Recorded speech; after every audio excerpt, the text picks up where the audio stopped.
నమస్కారం. ఘంటారావానికి స్వాగతం. ముందుగా ప్రధానాంశాలు. ఎస్ఎల్బీసీ టన్నెల్ వద్ద ముమ్మరంగా సహాయక చర్యలు. సర్కారు బహుముఖ వ్యూహం. రంగంలోకి 12 ఏజెన్సీలు.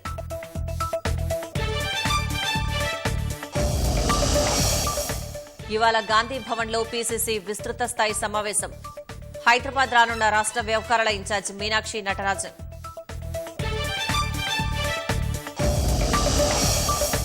నేడు హైదరాబాద్ గచ్చిబౌలి మైదానంలో మిసైల్స్ ప్రదర్శన. ప్రారంభించనున్న రక్షణ శాఖ మంత్రి రాజ్నాథ్, సీఎం రేవంత్.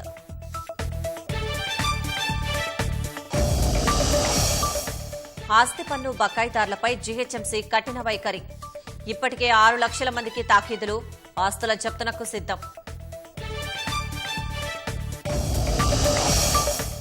ఆయుష్ రంగంపై ప్రధాని మోదీ ఉన్నత స్థాయి సమీక్ష. సంప్రదాయ వైద్యాన్ని పరిరక్షిస్తామని పునరుద్ఘాటన.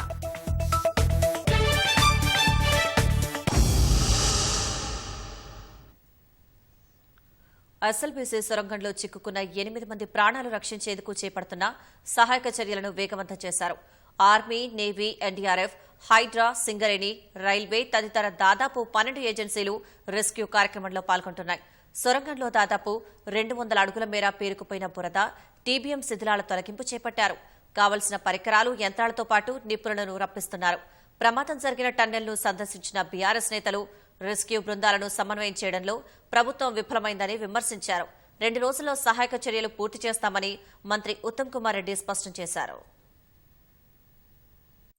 ఎస్ఎల్బీసీ టన్నెల్లో చిక్కుకున్న 8 మందిని కాపాడేందుకు సహాయక చర్యలు మరింత ముమ్మరంగా కొనసాగుతున్నాయి. Army, navy, NDRF, Hydraa, Singareni, railway సహా 12 సంస్థలు సహాయక చర్యల్లో పాల్గొంటున్నారు. గ్యాస్, ప్లాస్మా కటింగ్ యంత్రాలతో టీబీఎం శిథిలాలను కటింగ్ చేస్తున్నారు. దశలవారీగా బృందాలు వెడుతూ శిథిలాలను బయటకు తెస్తున్నారు. గురువారం లోపలికి వెళ్లిన 5 బృందాలు అక్కడ పేరుకున్న 6000 క్యూబిక్ మీటర్ల పూడికను తొలగించారు. విపత్తుల నిర్వహణ శాఖ ముఖ్య ప్రధాన కార్యదర్శి అరవింద్ కుమార్ నేతృత్వంలో సహాయక చర్యలను సమీక్షిస్తున్నారు. ఎప్పటికప్పుడు సమావేశం నిర్వహిస్తూ కావాల్సిన పరికరాలు, యంత్రాలు సహా నిపుణులను రప్పిస్తున్నారు.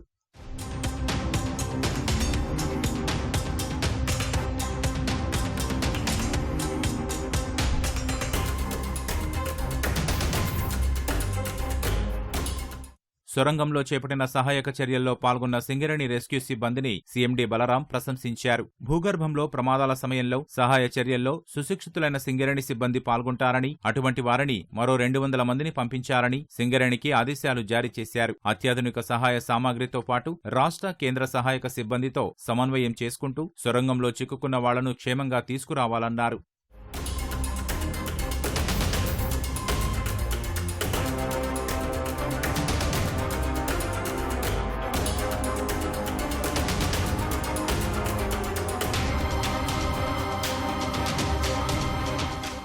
ఎస్ఎల్బీసీ టన్నెల్ను మాజీ మంత్రులు జగదీష్ రెడ్డి, నిరంజన్ రెడ్డి, శ్రీనివాస్ గౌడ్లతో కలిసి హరీష్ రావు సందర్శించారు. సహాయక చర్యల్లో పాల్గొంటున్న బృందాలను సమన్వయం చేయడంలో ప్రభుత్వం విఫలమైందని హరీష్ రావు ఆరోపించారు. మంత్రి పొద్దున వచ్చి సాయంత్రం వెళుతున్నాడన్న హరీష్ రావు ఇదేమైనా పర్యాటక ప్రాంతమా అని ప్రశ్నించారు. సీఎం రేవంత్ రెడ్డి ఘటనాస్థలికి వచ్చి తగిన ఆదేశాలు ఇవ్వకుండా ఎన్నికల ప్రచారానికి తిరుగుతున్నారని విమర్శించారు. టన్నెల్ వద్ద ఏం జరుగుతుందో పరిశీలించి బాధితుల కుటుంబాలను పరామర్శించేందుకు వస్తే పోలీసులతో అడ్డుకున్నారని ధ్వజమెత్తారు. టన్నెల్ బోరింగ్ విభాగాలు కట్ చేసి తీసుకురావాలా వద్దా అని నిర్ణయించడానికి 4 రోజుల సమయం తీసుకున్నారని ఆక్షేపించారు. గత ప్రభుత్వం తప్పిదం వల్లే టన్నెల్ కూలిందని మంత్రి ఉత్తమ్ చెబుతున్నారన్న హరీష్ రావు ఇందులో బీఆర్ఎస్ సర్కార్కు ఏం సంబంధమని ప్రశ్నించారు. 5 నుంచి 10,000 క్యూబిక్ మీటర్ల డెబ్రిస్ ఉంది లోపల అంటున్నారు. 6 రోజుల్లో అసలు జరిగిన పని ఏంది? ఇప్పటిదాకా జీరో వర్క్. వేగంగా సహాయక చర్యలు చేపట్టారు. 15 నెలల కాంగ్రెస్ ప్రభుత్వంలో 15 మీటర్లను మీరు తవ్వినరా అని నేను అడుగుతున్నా. తమ తప్పిదాలను, తమ ఫెయిల్యూర్ ను కప్పిపుచ్చుకోవడానికి మా మీద బురద చల్లే ప్రయత్నం చేసింది కనుక నిజానిజాలు ప్రజలకు తెలియడం కోసం మాత్రమే నేను చెప్పే ప్రయత్నం చేశాను. యుద్ధ ప్రాతిపదికన అన్ని బృందాలను ఒక తాటి మీద నడిపి కన్వేయర్ బెల్ట్ ను ఓకే చేసి ఆ మక్కును బయటకు తీసుకొచ్చి వాళ్ళ ప్రాణాలు కాపాడే ప్రయత్నం చేయాలని బీఆర్ఎస్ పార్టీ పక్షాన కోరుతున్నాం. ఎస్ఎల్బీసీ టన్నెల్ వద్ద సహాయక చర్యలు 2 రోజుల్లో పూర్తి చేస్తామని ప్రభుత్వం ప్రకటించింది. సొరంగాన్ని సందర్శించే నైతిక హక్కు బీఆర్ఎస్ కు లేదని మంత్రి జూపల్లి కృష్ణారావు విమర్శించారు. వనపర్తి ఎమ్మెల్యే క్యాంపు కార్యాలయంలో మాట్లాడిన మంత్రి జూపల్లి ప్రాజెక్టు పనులు ఆలస్యమయ్యేందుకు బీఆర్ఎస్ఏ కారణమని ఆరోపించారు. టన్నెల్ కూలిపోవడానికి గత ప్రభుత్వ వైఫల్యమే కారణమని మంత్రి ఉత్తమ్ కుమార్ రెడ్డి ఆరోపించారు. సహాయక చర్యల అనంతరం 2 నెలల్లో తిరిగి సొరంగం వద్ద పనులు చేపడతామని స్పష్టం చేశారు. 2-3 రోజుల్లో రెస్క్యూ అండ్ రిలీఫ్ ఆపరేషన్స్ పూర్తి చేస్తాము. 2-3 నెలల్లో ఈ టనల్ వర్క్స్ కు పునఃప్రారంభించి పూర్తి చేయడం మా దృఢ సంకల్పంతో మేము ముందుకు పోతాము. గతంలో 10 ఏళ్ల పాటు బీఆర్ఎస్ ప్రభుత్వం నిర్లక్ష్యము. ఇప్పుడు వచ్చిన పెద్ద మనుషులు డీ వాటరింగ్ కి పవర్ కూడా ప్రొవైడ్ చేయలేదు, మేమే ఎక్కువ ఖర్చు చేసినాం అంటున్నారు. ఈ ద్వంద్వ వైఖరి ఏదో అర్థం కావడం లేదు. ఇరిగేషన్ ప్రాజెక్టులు నీళ్ల కోసం కాదు, జేబులు నింపు కోసం చేసిండ్రు. ఈ రోజు డ్రామాలు చేస్తున్నారు. 1,00,000 కోట్లతో కాళేశ్వరం కడితే కూలిపోయింది, 27,000 కోట్లతో పాలమూరు రంగారెడ్డి కడితే 1 ఎకరం ఆయకట్టు ఇవ్వలేదు. గతంలోనే దేవాదిలో పూర్తి చేయలేదు, ఎస్ఎల్బీసీ పూర్తి చేయలేదు, ప్రాణాయిత చేవల్లో వదిలేసిండ్రు. పూర్తిగా ఇరిగేషన్ శాఖ అని ఇరిగేషన్ ప్రాజెక్ట్ ని సర్వనాశనం చేసిన ఘనత వాళ్ళ ఘనకార్యం అని చెప్పి నేను మనవి చేస్తున్నాను. మరోవైపు ఎస్ఎల్బీసీ సొరంగ మార్గంలో సహాయక చర్యలు ముమ్మరంగా సాగుతున్నాయి. రెస్క్యూ పనులకు ఆటంకాలు కలగకుండా చూసుకుంటున్నారు. ఇతరులెవరూ టన్నెల్లోకి రాకుండా పోలీసులు భారీ భద్రత ఏర్పాటు చేశారు. హంగు ఆర్భాటాలకు ఆమె దూరం, పార్టీ నియమావళిని ఆమెకు పరమావధి, ఘన స్వాగతాలకు ఆమె వ్యతిరేకం. ఇవన్నీ రాష్ట్ర కాంగ్రెస్ నూతన వ్యవహారాల ఇన్ఛార్జ్ మీనాక్షి నటరాజన్ సొంతమని చెప్పొచ్చు. తన రాక సందర్భంగా నాయకులెవరూ ఫ్లెక్సీలు ఏర్పాటు చేసి స్వాగతం పలకొద్దని పార్టీ శ్రేణులకు ఆమె ఆదేశాలిచ్చారు. ఎవరైనా ఉల్లంఘిస్తే కఠిన చర్యలు తప్పవని హెచ్చరించినట్లు పార్టీ వర్గాలు చెబుతున్నాయి. తెలంగాణ కాంగ్రెస్ రాష్ట్ర నూతన వ్యవహారాల ఇన్ఛార్జ్ మీనాక్షి నటరాజన్ రాహుల్ గాంధీ కోర్ కమిటీలో సభ్యురాలు. గాంధీ కుటుంబానికి మరింత విశ్వసనీయురాలు. రాష్ట్రంలో పార్టీ పరంగా ప్రభుత్వ పరంగా నెలకొన్న ప్రస్తుత పరిస్థితులను చక్కబెట్టేందుకు మీనాక్షి నటరాజన్ కు తెలంగాణ రాష్ట్ర వ్యవహారాల బాధ్యతలను అధిష్టానం అప్పగించినట్లు పీసీసీ వర్గాలు చెబుతున్నాయి. సాధారణంగానే ఇతరులతో పోలిస్తే మాజీ MP Rahul Gandhi core committee సభ్యురాలు అంతటి వ్యక్తి కూడా సాదాసీదాగా జీవనం సాగిస్తారని ఆమెకు దగ్గరగా ఉండే రాష్ట్ర నాయకులు చెబుతున్నారు. ఇలాంటి ఆర్భాటాలకు పోకుండా సాధారణ వ్యక్తిలా జీవనం సాగిస్తుంటారని తెలిసింది. సాధారణంగా రాజకీయ పార్టీలలో ఏ శుభ సందర్భం వచ్చినా పార్టీ శ్రేణులు వారి నాయకుల ఫోటోలతో భారీ ఎత్తున ఫ్లెక్సీలు, గోడపత్రికలు ఏర్పాటు చేస్తారు. ఇలాంటి పరిస్థితుల్లో కొత్తగా రాష్ట్ర వ్యవహారాల ఇన్ఛార్జిగా నియమితులైన మీనాక్షి నటరాజన్ ఇవాళ గాంధీభవన్లో జరగబోయే పీసీసీ విస్తృత స్థాయి సమావేశంలో పాల్గొనేందుకు హైదరాబాద్ వస్తున్నారు. ఈ సందర్భంగా ఆమెకు ఘన స్వాగతం పలుకుతూ భారీ ఎత్తున ఫ్లెక్సీలు, గోడపత్రిక ఏర్పాటు చేసేందుకు నాయకులు, పార్టీ శ్రేణులు సమాయత్తమయ్యారు. ఇంతలో మీనాక్షి నటరాజన్ రాష్ట్ర నాయకులకు ఫోన్ చేసి తనకు స్వాగతం పలుకుతూ ఫ్లెక్సీలు ఏర్పాటు చేయవద్దని చెప్పండి, అలాంటి వాటికి తాను దూరమని స్పష్టం చేయాలని సూచించారని పార్టీ వర్గాలు చెబుతున్నాయి. దీంతో ఉన్నఫలంగా పీసీసీ స్థాయిలో రాష్ట్ర నాయకులందరికీ స్పష్టమైన ఆదేశాలు ఇచ్చారు. రాష్ట్ర వ్యవహారాల ఇన్ఛార్జిగా నియమితులైన తరువాత మీనాక్షి నటరాజన్ మొట్టమొదటిసారి రాష్ట్రానికి వస్తున్నందున ఆమెకు పరిచయ కార్యక్రమం మాదిరి పీసీసీ విస్తృత స్థాయి సమావేశం ఏర్పాటు చేశారు. ఇవాళ గాంధీభవన్లో పీసీసీ అధ్యక్షుడు మహేష్ కుమార్ గౌడ్ అధ్యక్షతన మధ్యాహ్నం 2 గంటలకు జరగనున్న ఈ సమావేశంలో 300 మందికి పైగా నాయకులు హాజరు కానున్నారు. ముఖ్యమంత్రి రేవంత్ రెడ్డి, ఉప ముఖ్యమంత్రి బట్టి విక్రమార్క, మంత్రులు, ఎమ్మెల్యేలు, ఎంపీలు, ఎమ్మెల్సీలు, పార్టీ సీనియర్ నాయకులు తదితరులు సమావేశంలో పాల్గొననున్నారు. తాజా రాజకీయ పరిణామాలపై ఈ సమావేశంలో చర్చ జరిగే అవకాశం ఉందని పార్టీ వర్గాలు అంచనా వేస్తున్నాయి. ఏటా ఫిబ్రవరి 4న తెలంగాణ సామాజిక న్యాయ దినోత్సవం నిర్వహించాలని ప్రభుత్వం ఉత్తర్వులు జారీ చేసింది. సమగ్ర కులగణన సర్వే, ఎస్సీ వర్గీకరణ కమిషన్ నివేదికను అదే రోజు మంత్రిమండలి ఆమోదించింది. ప్రభుత్వం తీసుకున్న కీలక నిర్ణయాలకు గుర్తుగా ఫిబ్రవరి 4న సామాజిక న్యాయ దినోత్సవంగా జరుపుకోవాలని జీవో ఇచ్చారు. సామాజిక న్యాయ దినోత్సవం రోజున అధికారిక, అవగాహన, సాంస్కృతిక కార్యక్రమాలు చేపట్టాలని సీఎస్ శాంతికుమారి తెలిపారు. సామాజిక న్యాయంపై చర్చలు, అవార్డులు, శిబిరాలు నిర్వహించాలన్నారు. అన్ని సంక్షేమ శాఖలు కార్యకలాపాలు జరపాలని, బీసీ సంక్షేమ శాఖ నోడల్ శాఖగా వ్యవహరించాలని జీవోలో పేర్కొన్నారు. రాష్ట్రంలో శాంతి భద్రతల పరిరక్షణకు అత్యంత ప్రాధాన్యమిస్తున్న ప్రభుత్వం క్షేత్రస్థాయిలో పోలీసు వ్యవస్థను పటిష్టపరిచేందుకు చర్యలు చేపట్టబోతోంది. ఇందులో భాగంగా కొత్తగా 100 పోలీస్ స్టేషన్లను ఏర్పాటు చేయాలని భావిస్తోంది. కొత్తగా సబ్ డివిజన్లు, సర్కిల్ కార్యాలయాలు, ట్రాఫిక్ ఠాణాలతో పాటు మహిళా పోలీస్ స్టేషన్లు ఏర్పాటు చేసేందుకు ప్రణాళిక సిద్దం చేస్తోంది. శాంతి భద్రతలు పటిష్టంగా ఉంటేనే రాష్ట్రం అభివృద్ధి చెందుతుందని భావిస్తున్న ప్రభుత్వం మారుతున్న పరిస్థితులకు అనుగుణంగా పోలీస్ శాఖలోనూ అవసరమైన మార్పులు తీసుకొస్తుంది. ప్రభుత్వ ఆలోచనల మేరకు పోలీస్ శాఖ ప్రతిపాదనలను సిద్ధం చేసింది. సైన్స్ దినోత్సవం సందర్భంగా DRDO వినూత్నమైన కార్యక్రమాన్ని చేపట్టింది. హైదరాబాద్ గచ్చిబౌలి స్టేడియంలో విద్యార్థుల కోసం ప్రత్యేకంగా మిసైల్ ప్రదర్శనను ఏర్పాటు చేసింది. ఈ ప్రదర్శనను రక్షణ శాఖ మంత్రి రాజ్నాథ్ సింగ్తో పాటు ముఖ్యమంత్రి రేవంత్ రెడ్డి ప్రారంభిస్తారని DRDO డైరెక్టర్ శ్రీనివాసమూర్తి వెల్లడించారు. గాలి, సముద్రం, భూమిపై నుంచి ప్రయోగించే మిసైళ్లను విద్యార్థులు సందర్శకుల కోసం ప్రదర్శనలో ఉంచనున్నట్లు తెలిపారు. ఇవాళ రిజిస్టర్ చేసుకున్న విద్యార్థులకు మాత్రమే వీక్షించేందుకు అవకాశం ఉంటుందని తెలిపారు. మార్చి 1, 2వ తేదీల్లో సామాన్య పౌరులను అనుమతిస్తామని చెప్పారు. విద్యార్థులను ఏరోస్పేస్, డిఫెన్స్ రంగాల వైపు ఆకర్షించేందుకు ఈ ప్రదర్శన ఏర్పాటు చేశామని DRDO డైరెక్టర్ సైంటిస్ట్ శ్రీనివాసమూర్తి తెలిపారు.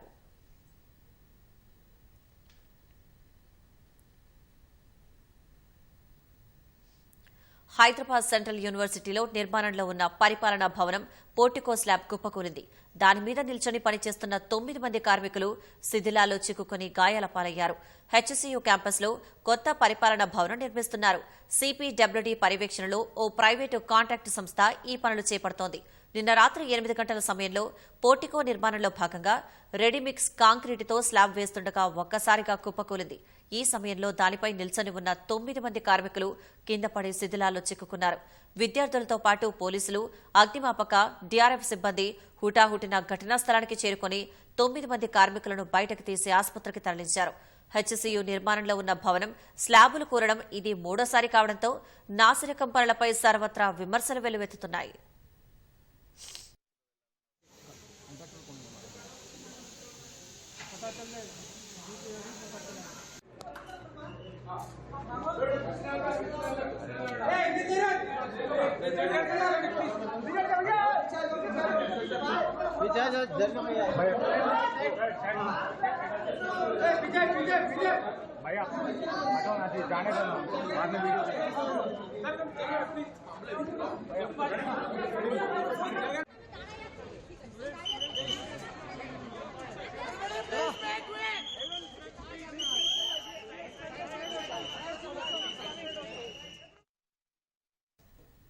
SLBC టన్నెల్ వద్ద సహాయక చర్యలు ముమ్మరంగా కొనసాగుతున్నాయి. దీనికి సంబంధించిన మరింత సమాచారం మా ప్రతినిధి స్వామి కిరణ్ ప్రత్యక్ష ప్రసారం ద్వారా అందిస్తారు. శ్రీశైలం సొరంగ మార్గంలో సహాయ చర్యలు ముమ్మరంగా కొనసాగుతున్నాయి. నిన్న మొన్నటి వరకు కూడా అవసరాన్ని బట్టి, అంటే ఏ అవసరాన్ని ఎవరితోటి అవసరం లోపల సొరంగంలో ఉంటే వాళ్ళను పంపించేవాళ్ళు. కానీ నిన్నటి నుంచి క్రమ పద్ధతిలో ఇవన్నీ కూడా కొనసాగాలన్న ఉద్దేశంతో మొత్తం ఉన్నటువంటి అందరినీ కూడా, అంటే NDRF, SDRF, అలాగే సింగరేణి కాలరీస్, రైల్వేస్, అలాగే లోకల్లో ఉన్నటువంటి కార్మికులు, తర్వాత ర్యాట్ హోల్ మైనర్స్, వీళ్ళందరినీ కూడా ఉన్న అందుబాటులో ఉన్నటువంటి సహాయక చర్యలకు సంబంధించినటువంటి బృందాలన్నింటినీ కూడా 3 షిఫ్ట్లుగా డివైడ్ చేయడం జరిగింది. వీళ్ళు పొద్దున, మధ్యాహ్నం, రాత్రి, అంటే వీళ్ళు 3 షిఫ్ట్లుగా వెళ్తారు. వెళ్ళిన వాళ్ళను వెళ్ళినట్టుగా ఎక్కడెక్కడ ఎవరెవరి ఉపయోగం ఉంటుందో వాళ్ళను వినియోగించుకుంటున్నారు. ఇక అంటే సహాయ చర్యలకు సంబంధించి సింగరేణి కాలనీస్కి సంబంధించినటువంటి 100 మంది నిన్న ఇక్కడికి రావడం జరిగింది. మరో 100 మందిని కూడా తీసుకొని వస్తున్నారు. ప్రస్తుతం అందుబాటులో ఉన్నటువంటి NDRF వాళ్ళు సరిపోతున్నారా లేదా అనేది ఒక అంచనా వేసుకొని సహాయ చర్యలు మరింత ముమ్మరం చేయాలన్నటువంటి ఉద్దేశంతో మరింత NDRF బలగాలను రప్పించడానికి అధికార యంత్రాంగం ప్రయత్నం చేస్తోంది. ఇక సొరంగ మార్గం వద్ద మనం ఒకసారి పరిశీలిస్తే 14 కిలోమీటర్ల సొరంగ మార్గం ఉంది. ఈ 14 కిలోమీటర్ల సొరంగ మార్గంలో సుమారు 12 కిలోమీటర్ల వరకు మనం లోకో ట్రైన్ ద్వారా వెళ్ళొచ్చు. ఆ తర్వాత కొంత బురద, శిథిలాలు ఇవన్నీ ఉన్నాయి. దీని తర్వాత TBM మిషన్కి సంబంధించినటువంటి అవశేషాలు ఉన్నాయి. నిన్నటి నుంచి కూడా ఈ TBM మిషన్ అవశేషాలని ఎక్కడికక్కడ కట్ చేసి, అంటే గ్యాస్ కట్టర్లతో కట్ చేసి ఎక్కడికక్కడ పంపిస్తున్నారు. అంటే TBM మిషన్కి సంబంధించి సుమారు అంటే టన్నుల కొద్దీ బరువు ఉంటుంది. 1500 టన్నుల వరకు అట్లా బరువు ఉంటుంది. ఆ బరువు ఉన్నటువంటి అవశేషాలని తరలించడం కొంత ఇబ్బందిగా మారుతుంది. అయితే అందుకనే ఉన్నటువంటి స్క్రాప్ని ముక్కలుగా కట్ చేసి బయటికి పంపించేటువంటి ప్రయత్నం చేస్తున్నారు. దీనికోసం అల్ట్రా థర్మల్ కట్టర్స్ అనేటివి రైల్వే డిపార్ట్మెంట్ నుంచి ప్రత్యేకంగా తెప్పించడం జరిగింది. ఈ నేపథ్యంలో ఈ కటింగ్ అనేది నిరంతరాయంగా కొనసాగుతుంది. అంటే ఎవరి పనులు వాళ్ళు చేసుకుంటట్టుగా కటర్స్ కూడా 3 షిఫ్టుల్లో పంపిస్తున్నారు. నిరంతరాయంగా ఈ కటింగ్ అనేది కొనసాగుతుంది. ఈ అవశేషాలను కట్ చేసిన తర్వాత ఏవైతే విడిబాగా తుక్కుగా మారినటువంటి కట్ చేసిన తర్వాత లోకో వ్యాగన్లో వాటిని అంటే మినీ వ్యాగన్లో వాటిని బయటికి పంపిస్తున్నారు. అలాగే మెరైన్ లోపటికి వెళ్ళి పూడికను వేగంగా తీయడానికి సింగరేణికి సంబంధించినటువంటి కార్మికులను విస్తృతంగా వినియోగించుకుంటున్నారు. వాళ్ళ అవసరం ఎక్కువగా ఉంది, ఎందుకంటే పూడిక అక్కడ చాలా ఎక్కువగా ఉంది. కాబట్టి వేగంగా పూడిక బయటికి వెళ్ళాలంటే ఎక్కువ మంది కార్మికుల అవసరం ఉంది. కాబట్టి ఎక్కువ మందిని మోహరించాలనుకుంటున్నారు. నిన్న 100 మంది వచ్చారు. ఈరోజు కూడా మరో 100 మందిని రప్పించేటువంటి ప్రయత్నం చేస్తున్నారు. ఎన్డీఆర్ఎఫ్ బృందాలు కూడా మరికొంతమందిని రప్పించేటువంటి ప్రయత్నం చేస్తున్నారు. ఇక టన్నల్లో పరిస్థితి ఏంటి? టన్నల్లో చిక్కుకున్న వారిని ఎక్కడున్నారో తెలుసుకునేటువంటి దానిలో భాగంగా జియోలాజికల్ సర్వే ఆఫ్ ఇండియా వాళ్ళు కూడా నిన్న రాత్రి సర్వే చేయడం జరిగింది. దాన్ని స్కానింగ్ చేయడం జరిగింది. ఈ స్కానింగ్ సంబంధించినటువంటి రిపోర్టు హైదరాబాద్కు వెళ్ళింది. ఆ హైదరాబాద్ నుంచి దానికి సంబంధించినటువంటి రిజల్ట్ ఆ డేటా పంపించారు. దాని రిజల్ట్ రావాలి. వస్తే అక్కడ చిక్కుకున్నటువంటి 8 మంది జాడ ఆ టీబీఎం మిషన్లో ఎక్కడుంది అని చెప్పడానికి ఏమైనా ఉండే అవకాశం ఉంది. ఎందుకంటే ఇంత పెద్ద ప్రమాదం జరిగినప్పుడు వాళ్ళు టీబీఎం మిషన్లో ఎక్కడ ఉండొచ్చు అంటే ఇటువంటి ప్రమాదం జరిగినప్పుడు కానీ ఏదైనా చేసినప్పుడు టీబీఎం మిషన్లో వాళ్ళు ఏ ప్లేస్లో ఉంటారు అనేది ఒక అంచనా వేస్తున్నారు. ఇక్కడ ఉన్నటువంటి ఏజెన్సీ సహకారంతో ఆ ప్రాంతాలను స్కాన్ చేస్తున్నారు. ఈ స్కానింగ్లో వచ్చినటువంటి రిపోర్ట్ ద్వారా వాళ్ళు ఎక్కడైనా ఒకవేళ మానవానికి సంబంధించినటువంటి అవేమైనా ఉంటే మనకు స్కానింగ్ ద్వారా తెలుస్తుంది. కాబట్టి ఆ రిపోర్ట్ వస్తే దాన్ని ఎనలైజ్ చేసి ఆ రిపోర్ట్ వస్తే వాళ్ళ సమాచారం మనకు తెలిసే అవకాశం ఉంది. ఇక NGRI, geological survey of India వీళ్ళంతా కూడా నిన్న సొరంగం మీద కూడా సర్వే చేశారు. సుమారు ఒక 450 మీటర్ల వరకు సర్వే చేశారు. అంటే ఎక్కడ లూజ్ సాయిల్ ఉంది, ఎక్కడ ప్రాబ్లం ఉంది అనేది ఐడెంటిఫై చేయడానికి, అంటే ప్రమాదం జరగడానికి గల కారణాలు కూడా ఈ సర్వే ద్వారా బయటికి వెల్లడించేటువంటి అవకాశం ఉంది. కేవలం ఈ రెస్క్యూ ఆపరేషన్స్ కోసమే కాదు, రేపొద్దున మళ్ళీ ఎస్ఎల్బీసీ టన్నల్ను కొనసాగించాల్సి వస్తే ఏ విధంగా మనం వెళ్ళాలి అనే దాని మీద కూడా ఎన్జీఆర్ఐ వీళ్ళంతా కూడా ప్రయత్నాలు చేస్తున్నారు. అంటే సుమారు ఒక అర కిలోమీటర్ వరకు ఈ స్కానింగ్ యంత్రాలు పనిచేస్తాయి. కాబట్టి ఘటన గల కారణాలు ఏదైనా విశ్లేషించడానికి ఫర్దర్ రేపొద్దున మళ్ళీ టన్నల్ని పునరుద్ధరిస్తే ఏ విధంగా ముందుకు పోవాలనే దానికి కూడా ఈ సర్వే ఉపయోగపడుతుంది. కాబట్టి వాళ్ళంతా ఇక్కడే ఉండి ఆ సర్వే మరో 4 రోజుల పాటు ఈ సర్వే కొనసాగించేటువంటి అవకాశాలు కూడా మనకు కనిపిస్తున్నాయి. ప్రస్తుతానికైతే షిఫ్ట్ల వారీగా కార్మికులు పనిచేస్తున్నారు. లోపల కత్తిరించినటువంటి టీబీఎం అవశేషాలను ఎప్పటికప్పుడు వ్యాగన్లో తరలిస్తున్నారు. దీంతోపాటు లోపల రాళ్ళు మట్టితో కూడుకున్నటువంటి పూడికను కూడా ఎప్పటికప్పుడు తరలిస్తున్నారు. కాకపోతే లోకో వ్యాగన్లో అత్యంత బరువైనటువంటి వాటిని తరలించేటువంటి అవకాశం ఉండదు. కాబట్టి కొంత తరలింపు ఆలస్యం అయ్యేటువంటి అవకాశం ఉంది. ఇక కన్వేయర్ బెల్ట్ను కూడా యూజ్ చేసుకోవాలని ప్రయత్నం చేస్తున్నారు. దానికి సంబంధించినటువంటి రిపేర్లు కూడా చేస్తున్నారు. ఇది సొరంగ మార్గంలో సహాయ చర్యలు కొనసాగుతున్నటువంటి పరిస్థితి. Vote studio. ఆస్తి పన్ను చెల్లించని వారి పట్ల గ్రేటర్ హైదరాబాద్ మున్సిపల్ కార్పొరేషన్ కఠినంగా వ్యవహరిస్తోంది. ప్రస్తుత ఆర్థిక సంవత్సరం ముగిసేలోగా 2,000 కోట్ల ఆస్తి పన్ను వసూలు చేయాలని లక్ష్యంగా పెట్టుకున్న జీహెచ్ఎంసీ మొండి బకాయిలున్న 6 లక్షల మంది యజమానులకు ఇప్పటికే నోటీసులు జారీ చేసింది. పన్ను చెల్లించని 200 కోట్ల ఆస్తులను సీజ్ చేసిన బల్దియా ఎగవేతదారులపై ప్రత్యేక దృష్టి సారించింది. మరోవైపు కోట్ల రూపాయల బకాయిలున్న యజమానులు వన్ టైం సెటిల్మెంట్ కోసం ఆశగా ఎదురుచూస్తున్నారు. హైదరాబాద్ మహానగరంలో ఆస్తి పన్ను వసూళ్ల మీద జీహెచ్ఎంసీ కఠినంగా వ్యవహరిస్తుంది. 2,000 కోట్ల వసూళ్లే లక్ష్యంగా బరిలోకి దిగినటువంటి అధికార యంత్రాంగం అంతా కూడా మొండి బకాయిలు కట్టని వారి మీద కఠినంగా వ్యవహరిస్తుంది. ఇప్పటికే 200 కోట్ల విలువైన ప్రాపర్టీకి సంబంధించి సీజ్ కూడా చేశారు. మార్చి 31 కల్లా 2,000 కోట్లు వసూళ్లు సాధించడమే లక్ష్యంగా దిగినటువంటి అధికారులంతా కూడా 6 లక్షల మొండి బకాయిలు ఉన్న వారందరికీ కూడా వారంటీ నోటీసులు జారీ చేశారు. ఎలాగైనా మొండి బకాయిలు వసూలు చేయడంతో పాటు అనుకున్న లక్ష్యాన్ని సాధించే దిశగా ఈ ఆస్తి పన్ను వసూళ్లకు సంబంధించి జోరుగా బల్దియా అధికారం అంతా కూడా ఒక స్పెషల్ డ్రైవ్ నిర్వహిస్తోంది. సరైన ప్రణాళిక, అధికారుల ముందు చూపు లేక అప్పుల పాలైన గ్రేటర్ హైదరాబాద్ మున్సిపల్ కార్పొరేషన్ రోజురోజుకు ఆర్థికంగా చితికిపోతోంది. 6 జోన్లు, 150 డివిజన్లు, 30 సర్కిళ్లలో ప్రజలు ఆశించిన మేర మౌలిక సదుపాయాల కల్పనకు నిధులు సర్దుబాటు చేయలేక సతమతమవుతోంది. ఆదాయ వ్యయాలకు పొంతన లేకపోవడంతో అడుగడుగునా విమర్శలెదుర్కొంటోంది. ఏటా ఆస్తి పన్ను వసూళ్లపైనే గంపెడు ఆశలు పెట్టుకుంటున్న బల్దియా ఈ ఆర్థిక సంవత్సరం ముగిసేలోగా 2,000 కోట్ల వసూళ్లే లక్ష్యంగా నిర్దేశించుకుంది. నగరంలో మొత్తం 19 లక్షలకు పైగా నిర్మాణాలు ఆస్తి పన్ను పరిధిలోకి రాగా 12 లక్షల భవనాల పన్నులు మాత్రమే బల్దియాకు అందుతున్నాయి. 9,800 కోట్ల మొండి బకాయిలు ఉండగా ప్రభుత్వ కార్యాలయాల నుంచి సుమారు 5,000 కోట్లు రావాల్సి ఉంది.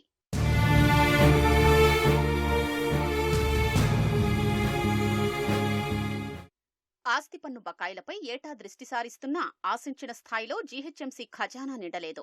దీంతో గతేడాది జూన్ నుంచే బల్దియా రెవెన్యూ విభాగం దూకుడుగా వ్యవహరిస్తూ మొండి బకాయిదారులకు నోటీసులు జారీ చేస్తోంది. అయినా స్పందించకపోవడంతో జనవరి, ఫిబ్రవరిలో సుమారు 6 లక్షల మందికి వారెంటు జారీ చేసింది. ఈ చర్యలతో ఇప్పటివరకు 1,500 కోట్ల రూపాయలు వసూలైనట్టు అధికారులు చెబుతున్నారు.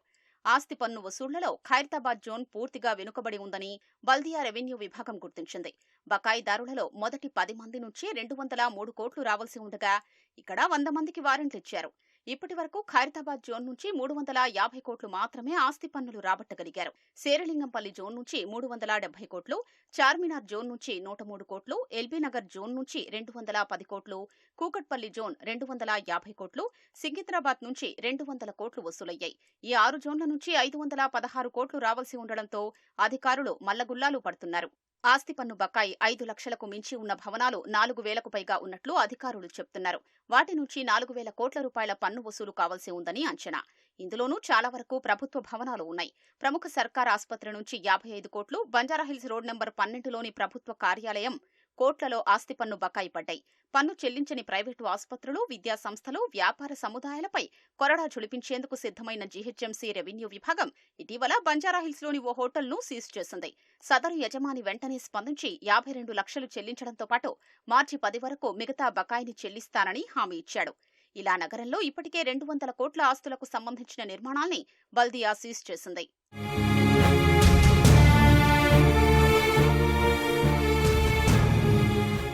జీహెచ్ఎంసీకి ఆశించిన మేర ఆస్తి పన్ను రావడం లేదని గ్రహించిన అధికారులు కొన్ని ప్రాంతాల్లో భవనాల్ని పరిశీలించారు. వాటిలో చాలా భవనాల యజమానులు చెల్లిస్తున్న ఆస్తి పన్నుకు వాస్తవంగా ఉండాల్సిన పన్నుకు మధ్య వ్యత్యాసం కనిపించింది. ఆస్తి పన్ను మదింపు విషయంలో అవకతవకలు జరిగినట్లు అధికారులు నిర్ధారించారు. అలాగే రెసిడెన్షియల్ పేరుతో భవనాల్ని నిర్మించుకుని కమర్షియల్ గా వాడుకుంటున్న వైనంపైన బల్దియా ఆరా తీసింది. అలాంటి వారంతా ట్రేడ్ లైసెన్స్ కోసం దరఖాస్తు చేసుకోవాలని 3 లక్షల మందికి సందేశాలు పంపింది. అయితే ఆస్తి పన్ను చెల్లింపుకు సంబంధించి ఈ మధ్య కొంత గందరగోళం నెలకొంది. రెసిడెన్షియల్ కూడా నాన్ రెసిడెన్షియల్ అని బల్క్ ఎస్ఎంఎస్లు రావడంతో నగర ప్రజల్లో ఒక కలవరం మొదలైంది. దీంతో చాలామంది కూడా జిహెచ్ఎంసీకి పరుగులు తీసి రెసిడెన్షియల్కి నాన్ రెసిడెన్షియల్ ఎలా కడతామని చెప్పి కూడా ప్రశ్నించారు. దీంతో భవిష్యత్తులో కావచ్చు రానున్న రోజుల్లో ఒక గందరగోళమైన పరిస్థితి, ప్రమాదకరమైన పరిస్థితి నెలకొందని గ్రహించినటువంటి బల్దియా ప్రస్తుతం ఆ నిర్ణయాన్ని ఉపసంహరించుకుంది. మరోవైపు ఆస్తి పన్ను చెల్లింపులో జీహెచ్ఎంసీ కల్పించే రాయితీ కోసం మొండి బకాయిదారులు ఎదురు చూస్తున్నారు. కోవిడ్ సమయంలో ఆస్తి పన్ను వసూళ్లు పడకేయడంతో 90% మాఫీ చేస్తూ ప్రభుత్వం ఓటీఎస్ పథకం తీసుకొచ్చింది. తద్వారా జీహెచ్ఎంసీ ఖజానాకు 4,000 కోట్లు సమకూరాయి. స్పందన బాగుండడంతో 2022-23, 2023-24 ఆర్థిక సంవత్సరాల్లోనూ అమలు చేసింది. ఈ ఏడాది సైతం వన్ టైం సెటిల్మెంట్ పెట్టాలని భావిస్తున్నప్పటికీ ప్రభుత్వం నుంచి ఇప్పటి వరకు స్పందన లేకపోవడంతో ఎదురు చూస్తోంది. ఆస్తి పన్ను వసూలుకు సంబంధించి మొండి బకాయిలు ఉన్న వాళ్ళంతా కూడా ఓటీఎస్ కోసం ఎదురు చూస్తున్నారు. అలాగే బల్దియా కూడా ఈసారి ఓటీఎస్ పెడితే ఏ విధంగా ఉంటుందనేది కూడా పునరాలోచిస్తుంది. గతంలో ఓటీఎస్ నిర్వహించడం ద్వారా 1,00,000 మందికి పైగా పన్ను చెల్లించడంతో దాదాపు 300 కోట్లు బల్దియాకు ఆదాయం సమకూరింది. మరి ఈసారి ప్రభుత్వ అనుమతితో ఓటీఎస్ పెట్టే ఆలోచనలో ఉన్నటువంటి బల్దియా దీని ద్వారా ఈసారి అనుకున్న లక్ష్యం మేరకు ఆస్తి పన్ను వసూలు చేయాలని చెప్పేసి భావిస్తుంది. కెమెరామెన్ బాలాజీతో సతీష్, ఈటీవీ న్యూస్, హైదరాబాద్. సంపూర్ణ ఆరోగ్యాన్ని ప్రోత్సహించడంలో ఆయుష్ రంగం కీలక పాత్ర పోషిస్తుందని ప్రధాని మోదీ చెప్పారు. సంప్రదాయ వైద్య పరిజ్ఞానాన్ని పరిరక్షించడం ద్వారా దేశంలో ఆరోగ్య శ్రేయస్సుకు దోహదం చేయాలని ఆయన పిలుపునిచ్చారు. ఆయుష్ రంగంపై ప్రధాని ఉన్నత స్థాయి సమీక్ష నిర్వహించారు. విధానపరమైన మద్దతు, పరిశోధన, ఆవిష్కరణల ద్వారా ఆయుష్ రంగాన్ని బలోపేతం చేయడానికి ప్రభుత్వం కట్టుబడి ఉందని ప్రధాని పునరుద్ఘాటించారు. యోగా, నేచురోపతి, ఫార్మసీ రంగాల్లో ప్రామాణిక పద్ధతులు పాటించాలని పేర్కొన్నారు. రోగ నివారణకు దోహదం చేయడం సహా ఔషధ మొక్కల పెంపకానికి గ్రామీణ ఆర్థిక వ్యవస్థను బలోపేతం చేయడంలో ఆయుష్ ప్రధాన భూమిక పోషిస్తుందన్నారు. 2014లో ఆయుష్ శాఖను ఏర్పాటు చేసినప్పటి నుంచి మోదీ ఆ విభాగ పురోగాభివృద్ధికి స్పష్టమైన ప్రణాళికతో ముందుకు సాగుతున్నారని ప్రధానమంత్రి కార్యాలయం ఓ ప్రకటనలో తెలిపింది. ఆయుష్ వైద్య పద్ధతుల పూర్తి లాభం పొందడానికి వ్యూహాత్మకంగా చొరవ చూపాలని ప్రధాని చెప్పినట్లు వివరించింది.